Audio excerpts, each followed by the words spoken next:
पृथ्वी, द्रव्यमान एमी, त्रिज्या आरी, केंद्र ओ।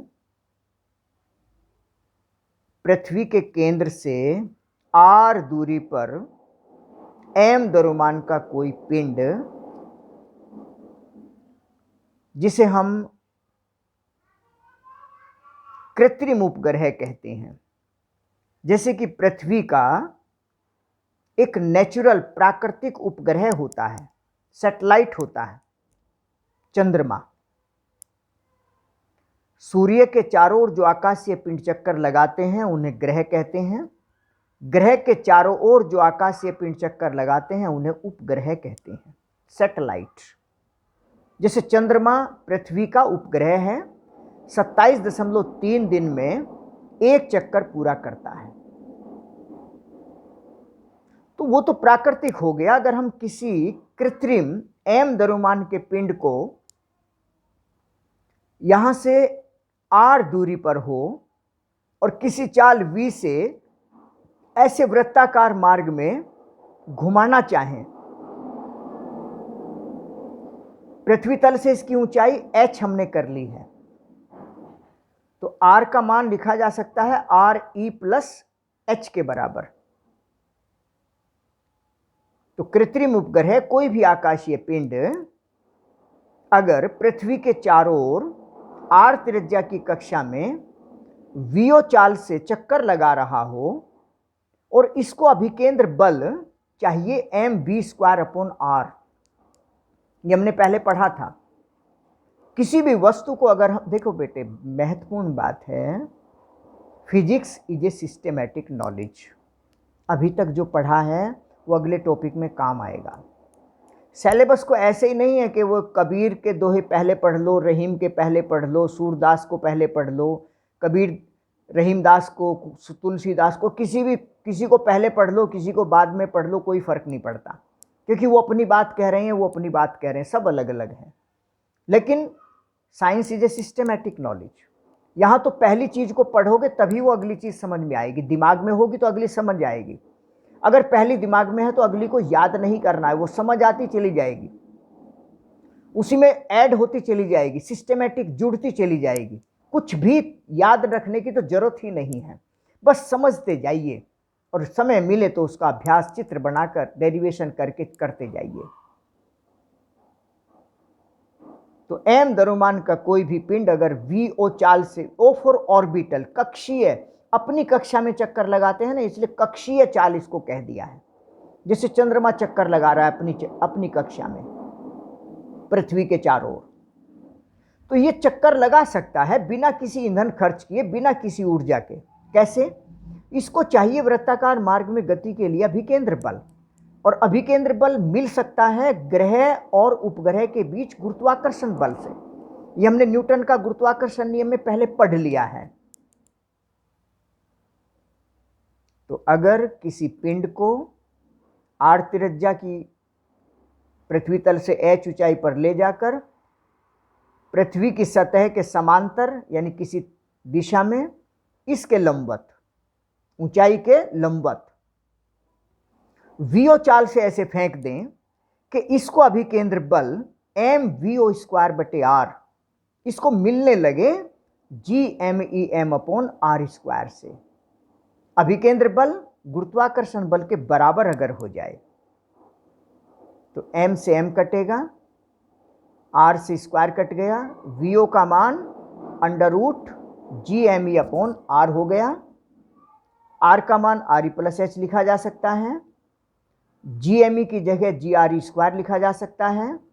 तो कक्षीय चाल का सूत्र हो गया उपग्रह की कक्षीय चाल, orbital velocity of satellite vo = √gre²/re+h। re² से बाहर लिख सकते हैं, यानी फॉर्मूला re√g/re+h भी हो गया। ये भी फॉर्मूला है। मेन चीज यही है याद रखने लायक, अभिकेंद्र बल गुरुत्वाकर्षण बल के बराबर, यही याद रखना है, क्योंकि एक लाइन में ये आ जाएगा, एक लाइन में ये भी आ जाएगा, एक ही लाइन में आगे चीजें आती चली जाएंगी। ये बेसिक चीज है, कॉन्सेप्ट यही कॉन्सेप्ट है। अभिधारणा यही है कि अभिकेंद्र बल गुरुत्वाकर्षण बल से प्राप्त होता है। उपग्रह की गति का कॉन्सेप्ट बताइए क्या है।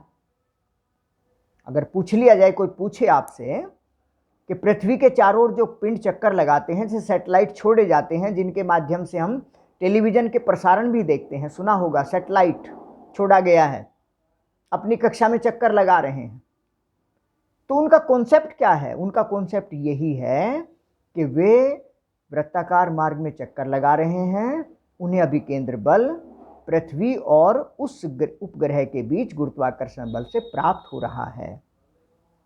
तो वीओ का मान ये भी हो गया, ये भी हो गया, R E under root G upon R E plus H, ये भी हो गया।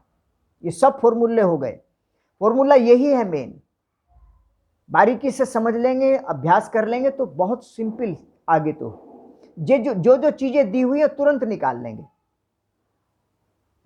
अगर कहा जाए कि पृथ्वी तल के समीप कोई चक्कर लगा रहा हो पिंड, समीप का मतलब है कि कम ऊंचाई हो।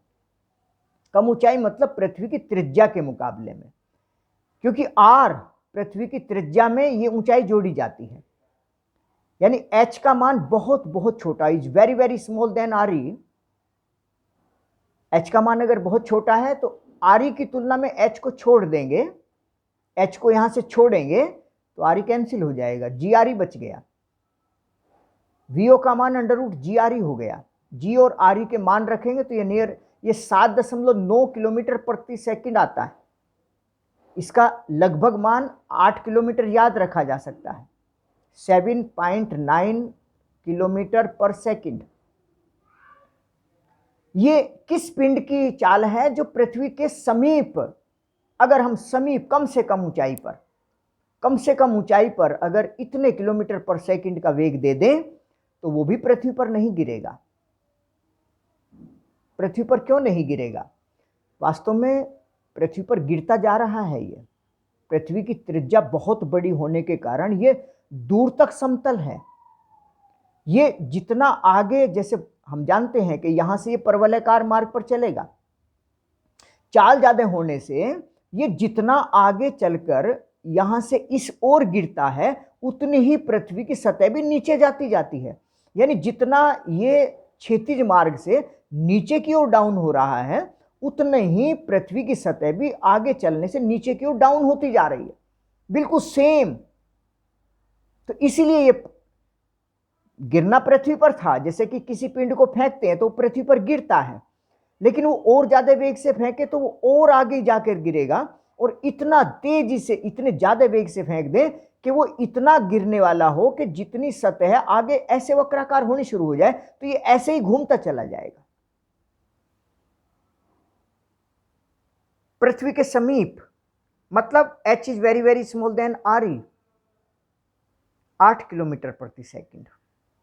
तो पृथ्वी के सबसे करीब अगर हम किसी पिंड को 8 किलोमीटर प्रति सेकंड का वेग दे दें, पृथ्वी पर नहीं गिरेगा, अपनी कक्षा में चक्कर लगाता रहेगा। छोटी सी जानकारी उपग्रह की ऊर्जा की। उपग्रह पर आकर्षण का बल लगा हुआ है पृथ्वी के कारण। आकर्षण बल है इसलिए स्थितिज ऊर्जा होगी, गतिमान है इसलिए गतिज ऊर्जा होगी। पृथ्वी के केंद्र से r दूरी पर है तो स्थितिज ऊर्जा -gmem/r, और गतिज ऊर्जा 1/2m VO²। और VO का मान देखो, ये चीजें याद रखनी ही होगी, पहले भी हमने लिखी है, यही महत्वपूर्ण बात है। अभिकेंद्र बल गुरुत्वाकर्षण बल के बराबर होता है, यहां भी हमने यही लिख दिया, बराबर किया। और यहां से देखो हमें गतिज ऊर्जा चाहिए थी 1/2m VO², तो हमने क्या किया, बराबर किया और r ये कैंसिल कर दिया और 1/2 की गुणा कर दी तो GMEm/2r आ गया। तो देखिए उपग्रह की गतिज ऊर्जा है GMEm/2r, स्थितिज ऊर्जा है -GMEm/r, और दोनों को जोड़ेंगे तो कुल ऊर्जा हो जाएगी। ये ज्यादा है या ये ज्यादा है? ये GMEm/r तो दोनों में है, यहां 1/2 है, प्लस का है, यहां माइनस का है 1, तो तो माइनस का 1 है, प्लस का 1/2 है, ये ज़्यादा है। स्थितिज ऊर्जा माइनस की है तो कुल ऊर्जा माइनस की हो गई, माइनस GMEM/2R। इसका मतलब ये हुआ कि अगर R त्रिज्या की कक्षा में कोई भी उपग्रह चक्कर लगा रहा है तो इसकी कुल ऊर्जा ऋणात्मक होगी, और कुल ऊर्जा ऋणात्मक मतलब बंधुआ मजदूर हो गया एक तरह से, ये कक्षा छोड़कर भाग नहीं सकता है। जैसे ऋण ले लेते हैं तो बंधुआ मजदूर हो जाते हैं, जब तक वो कर्जा नहीं उतरेगा जा नहीं सकते हैं। तो एक तरह से कुल ऊर्जा ऋणात्मक है, इसलिए बंधुआ मजदूर हो गया, और इसके बंधन को मुक्त करने के लिए उतनी ऊर्जा चाहिएगी बाहर से जितनी इसकी ऋण है। टोटल एनर्जी इसकी माइनस GMEM/2R है। इतनी ऊर्जा अगर इसको प्लस की दे दें तो ये बंधन मुक्त हो जाएगा, इसलिए इसे बंधन ऊर्जा कहते हैं। उपग्रह की बंधन ऊर्जा प्लस GMEM/2R। ध्यान से देख लें इस सबको, इंपॉर्टेंट टॉपिक है, आगे चर्चा करते रहेंगे।